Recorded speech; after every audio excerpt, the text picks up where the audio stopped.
from the funeral, which reminds us of where we can find hope. So watch this with me.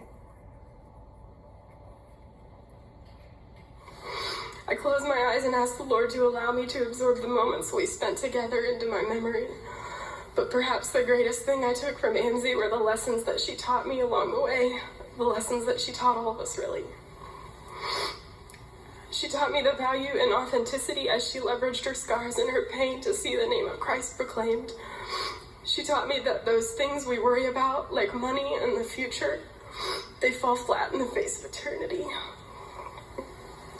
She taught me that sometimes the most courageous thing you can do is be a voice for the vulnerable. She taught me that kindness costs us nothing, but Christ will cost us everything.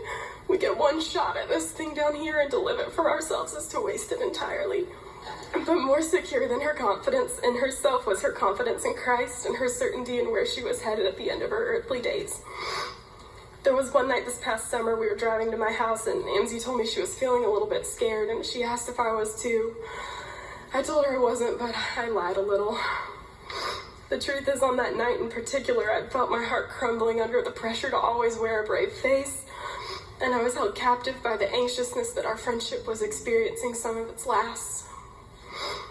As we pulled up to my house and walked through the hallway, we passed 3 pictures that have been fixtures in my home for as long as I can remember. And they're just simple photos inside of frames that say faith, hope, and love.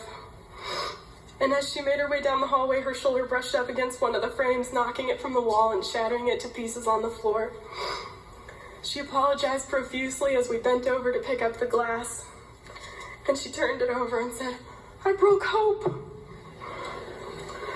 But I pulled the picture from the glass and I said, "No, you didn't. It was just the frame."